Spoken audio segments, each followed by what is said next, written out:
Good afternoon, guys. It's the 405 check-in, as you're all familiar with. Just grabbing a bit of chalk. Just got a new block today. So just firing on a bit of that. I'll let you join me for it. And then we'll bust this out and get about our business here. Gonna do some fives today, and we'll see how that goes. I'm hoping it goes well, for your sake and mine. So let's get her going here.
My positioning wasn't the best on that one.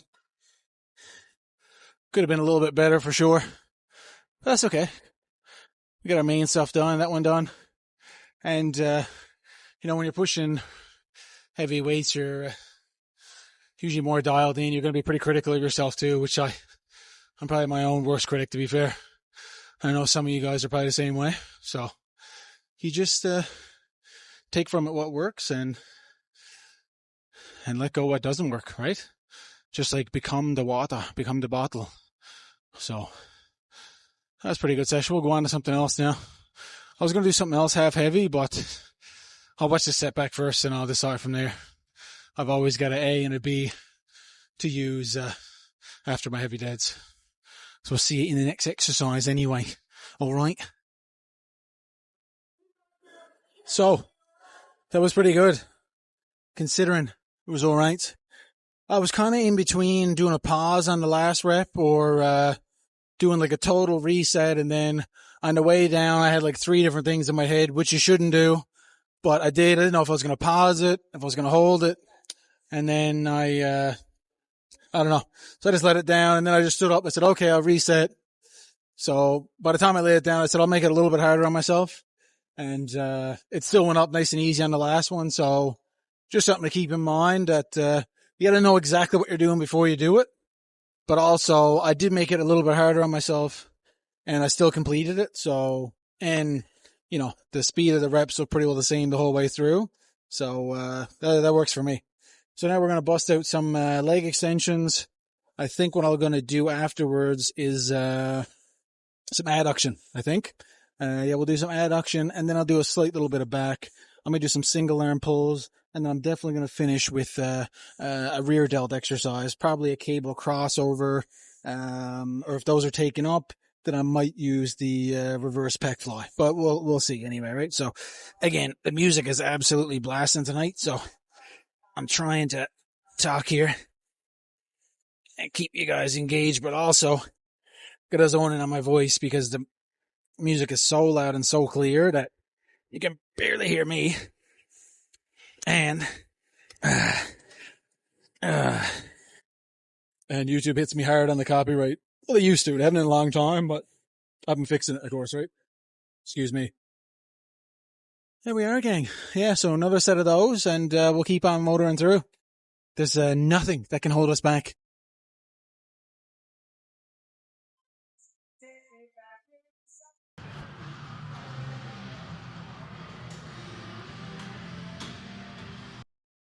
A lovely weeknight lift. Oh, man. I was kind of thinking to myself, I love a weeknight lift or a weekend lift. It doesn't really matter. Love it all when I'm thinking about it. When I get here, I'm like, man, tonight's a good night because of this. And the next time I come in, I'm like, that's a good night because of that. And I think when you're here, man, when you're lifting, you just got to keep the energy positive and keep it high on a positive, you know? You want to just total belief. And then that's the only way to go. And if you're lucky enough that you got some dedicated training partners with you, then you keep it positive, not only for yourself, but it rubs off on your buddies too, right? So, a lot of my buddies are spread out that lift, like, Evan, Alex, Dakota, and, they're living in different areas and stuff like that. Even my buddy Rod, other people I train with either come back from injuries or they train in a different area or work and all that shit. So if you can get to the gym with the same people all the time and it's, you feed off one another. One night you're not feeling that into it.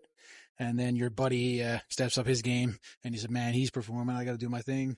And then another night he's going to depend on you, right? It's as simple as that. So, but that's why I like the lone wolf training style as well, because you can only depend on yourself. So then when you do have buddies around, the performance only goes up. Like they say, if you can do it in the darkness when nobody's watching, I know this is on YouTube. It's kind of a weird comment to make, but it's still got to be done on my own, right? The recording part is an afterthought. Oh. Whew. Okay, so let's move on to something else and keep it rolling. Okay, so I'm going to do some adduction now. Easy way to remember is add, you're adding to your body, and abduct, you're taking away, or like being abducted by aliens. But that's a whole another podcast and channel to be talking about. If you want to be an alien, just be one in the gym. All right, so I'm just going to do a little bit of adduction here. That's one thing that your adductors and you don't want to neglect that, especially when you're lifting heavy. It's a lot of these minor things that might not seem like much. That I'm not going to do that tonight. I'll get out of the gym 10 minutes earlier. That 10 minutes adds up over the course of the year, and a lot of times it adds up until it equals an injury. So that goes for upper body, lower body, whatever, right? So just try to be ahead of the curve here. Oh, all right. Okay, this isn't too bad at all. Get a little bit jiggly at the top of the movement, but that's all right. To be expected after some heavy deads. You can also use this to warm up too and go lightweight and just to pump up the area. So if you're doing it before your workout, you're not exactly wrong. All right. So don't freak out. There's more than one way to skin a cat. And in this case, skinning the cat is completing the session. Whew. All right. Bust out another one of these. And then we'll hit some pulling exercises, some upper back. Let's see how effortlessly I can get into this machine here. And by effortlessly, I don't actually mean that word. I mean probably. We'll see. Ooh. Okay, that wasn't too bad. Okay, let's bring it in here. I can't remember what hand I held the mic with the first set, so I'm trying to do the opposite now.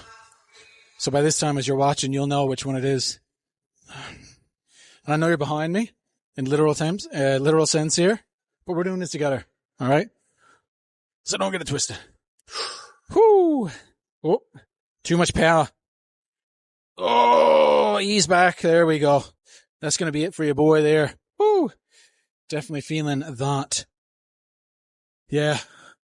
Getting excited to finish this session now. We got two exercises left. And then we'll go home to eat, replenish, refuel, rehydrate, and watch some telly. Definitely. I've been on a big British kick lately. I know you're going to say you always been because you always go into this accent, Irish, Scottish, English, whatever. But I've been really enjoying the British TV. But where I live used to be owned by England anyway, so just as a whole kettle of fish. But anyways, let's keep rolling here, gang. Let's keep going. Here it is, gang. The single arm. And the big thing I want to tell you about the single arm is when you go to pull, you want a little tiny wince right here, just like somebody's throwing a round kick at your body. You want a little tiny wince like you're absorbing the shot. And I'm telling you, as the lat wraps around like this, you're really going to feel it. It's almost going to feel like it's going to cramp if you've never done it before, but it's just a deep engagement of it. It's not actually going to cramp. Unless you haven't had a sip of water all day, then any muscle could cramp. But I'm just giving you the feeling. If you feel like, oh, geez, that's almost a little bit crampy, then you're hitting it right. Okay? So we'll do with that. But then when you come back up to the top, the most important thing is to keep the thumb closer to the ceiling than your pinky. So that way you're not going in internal rotation with your shoulder, not creating any chance for impingement there. Very similar to when you're doing a lateral raise. Okay? But it's a very, very similar thing. Okay. So, enough chit chat. There we go. Just a little wince there.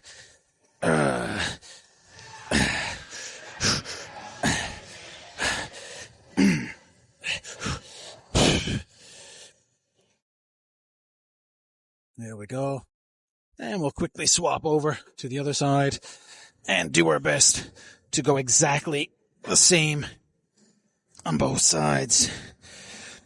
Because an imbalanced man is not a strong man. Or a woman, for that matter. So be balanced, be strong. And at the end of the day, just be a warrior. If you go back into the old Roman times and all that stuff, just think about, hey man, I'm just being harder to kill. And it doesn't actually mean like, self-defense or anything, but if you're getting healthier, then all-cause mortality. Any diseases, any of that garbage, you're strengthening up your body to fight all things. That's what we want to do here, longevity, okay? Long-form content and longevity in life.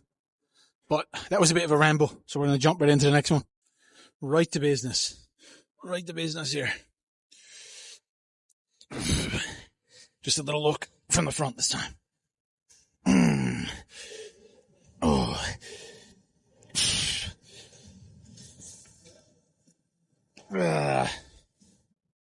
And have a look at your attachment. This attachment, the single arm one's already got a little hook on it. So, a carabiner. So that's already one on there. So I took the one that's off the machine because I got long arms. So I want to create the best range of motion I can. It'd probably touch right there if I didn't do that. So be picky. Because the best results didn't come from shagging around, right? So be picky.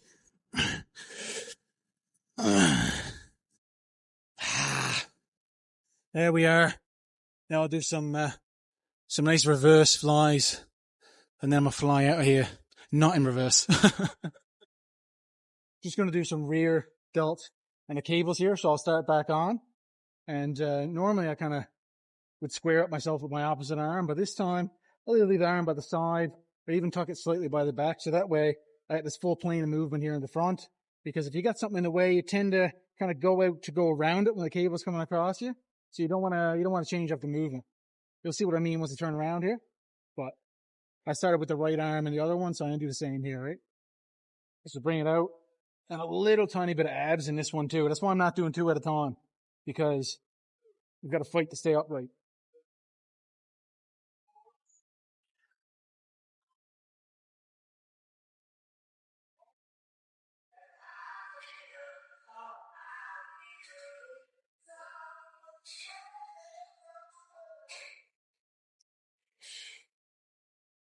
There we go. Try to take the bend out of the arm, or not too much movement in my arm, and isolate the rear delt better. And even then in the start, I was trying to find the range a bit more, and I was kind of moving my elbow a little bit. You want to do that, right? So this way you'll be able to see better. So get set up here. I'm going to come back this way a little bit. There we go. That's it. See, no bending in the elbow anymore.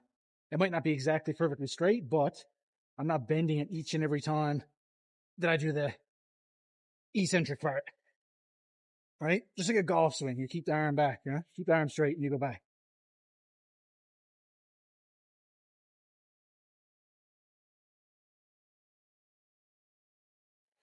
I don't know how close you're going to be to me here, but I'll try to have it so you can see me as well as possible. I move that arm out of the way. You see what I mean by that?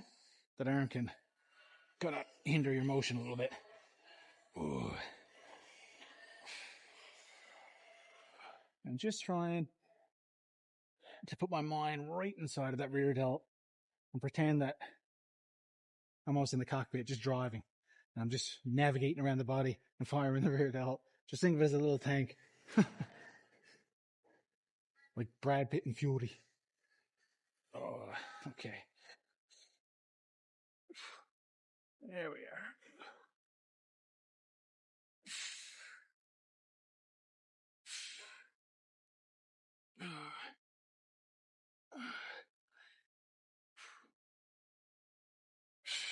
Nice. That's going to be it, gang. Thank you so much for tuning in once again. What we're going to do the next workout, because the back is in that one as well. We're going to move on and do bench again. And of course, we will be doing something different that we haven't done yet. I won't tell you yet. You'll have to stick around and see, but a little tidbit of information as I kind of flip the bench thing on his head a little bit. So you see what I mean when we do that. So that's going to be it for now. I'm probably going to do a couple leg raises and do a little walkabout, but my phone's getting pretty low on the battery here, so I don't want to chance it. Just keep it in case, you get a call or something on the way, and I can plug it in the truck afterwards, of course. But yeah, pretty good session overall. The weather's getting way better, so that's why I kind of made the golf reference. Something else is on the brain, you know what I mean? So we'll see you on the links if we don't see you at the iron. We'll catch you the next day. Have a good one. You didn't think I was going to go without saying stay frosty, did you? Stay frosty, little key bags. Oh, and actually one more thing. I want to shout out a couple of my buddies right here in this actual ending segment. So I want to shout out one of my OG day one followers and one of my believers. Nothing to do with Bieber. I'm just saying believing in the channel. My buddy Danny and his wife Jillian. They just had a beautiful little child not too long ago. So shout out to them, Danny, if you're watching. Fair play to you, mate. And also one of my buddies, Ryan, you're from Ireland. He's heading home for a few weeks and going on a nice holiday with Shania. And he's been one of my day one followers as well. So it's a close, tight-knit group here, so that's why I want to give him a shout out. And he's traveling home probably right now as this is going up, I would say. So I do want to say, something in Gaelic. What do I want to say? Slán that's what it is. Slán for sure. So if you're watching that one with your family, you can show them. Bruno, Mary, Kelly, Neve. Your man's teaching me the Irish stuff, showing me the heritage over here in the small island of Newfoundland. So, yeah, we'll see you in the next one. So shout out to my closest buddies and shout out to all you guys for tuning in. So stay frosty. See you in the next video.